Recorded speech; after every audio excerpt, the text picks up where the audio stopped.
This poison-slinging Hive Scum is ready to melt through anything standing in the path of a free Atoma. To really understand this build, you have to understand Chemtox. Chemtox is a damage over time effect that ticks 3 times per second up to a max of 30 stacks.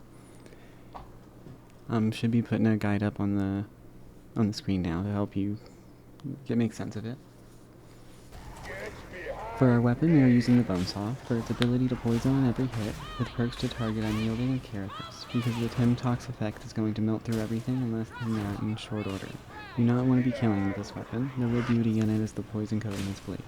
The idea is to land a hit or two on as many enemies as possible to build up as much tox in the crowd as you can. This will then activate your chem-related perks and make subsequent hits that much stronger.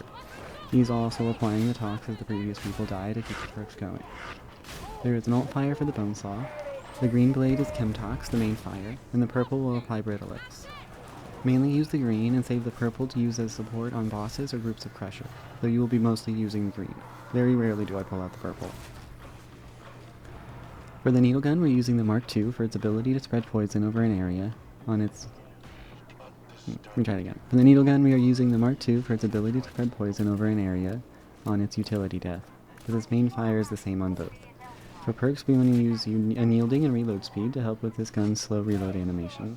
For blessings, we use Speed Loader for the same reason, and Glory Hunter to replenish toughness on elite kills, as this is what you'll be targeting mostly anyway. There are 2 modes to this gun, and you switch with the right-click joystick. Yellow is a heavy tox dump that will stack heavy poison on shot, and the blue dumps less chem, but upon enemy death they will explode and spread the tox to other people. You want to use the blue to clear out hordes, and yellow on anything stronger than that. Don't worry about using the whole clip. You want to be doing 2 to 3 shots on every enemy, as the damage happens over time and not on the hit. For Curios, is all about toughness and damage resist, and you can pick specifically what has been killing you for the 3rd perk. I do Gunner Resist. Now on to the real show, the talent.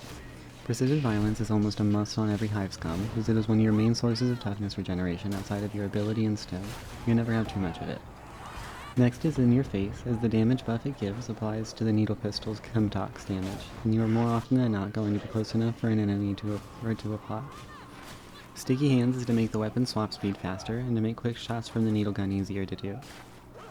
Slippery Customer is great for if you need to slide to or away from something, as it makes it count as a dodge, and you can slide right under gunner fire. Chem Grenade is great for activating your chem perks and locking down hordes and choke points. Gunslinger Improved is to make sure we always have needles in our gun. It is a high damage single shot weapon, usually reserved for stronger enemies, so unless you're in a really bad spot, you don't need a ton of them, so it's always nice to have a couple extra in your back pocket. Rampage is not for the direct damage here, it is for the cleave bonus and the stagger, so the more people you hit at once, the more people you poison. And the stagger will help create extra space when you need it. Swift Endurance will allow us to swing faster. Punching above one's weight and cheap shots will allow us to do more damage, and extra pouches will get us another grenade.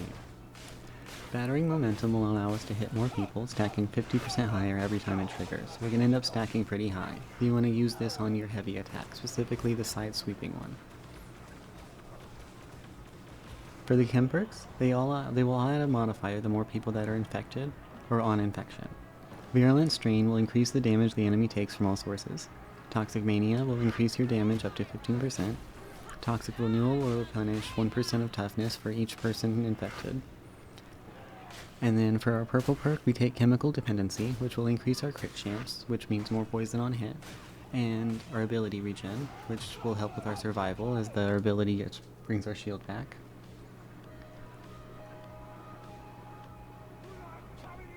And for our stem, we are using the toughness tree and the attack tree speed to increase our survivability and the speed of our attacks, as the more attacks we land, the more poison we apply. At the start of the round, you want to start with your stem to activate the chemical dependency, and you want to try to keep it at full stacks as much as possible. This will lead to a 15% increase in crit chance, and a 20% increase in ability regeneration. In a fight, you're going to be more of a support character than an outright damage dealer. Between the bonesaws, your needles, and grenades, most of your damage is damage over time. So more than outright killing, a lot of the time you are softening things up for the squad. And with all our chem perks, you are better off applying Chemtox to as many people as possible to make all of your subsequent damage increase. You want to be dodging as much as possible, using the bone saw on hordes and close threats, using the green more than the purple, and for things that are far away, use the yellow fire on the needle gun, help you take things out in about 2 to 3 shots. You want to always make sure your needle gun is reloaded, as shots with it are limited and need to count. You only have 6 shots in the mag, and on like a crusher it takes about 3, sometimes 4, if on a higher difficulty.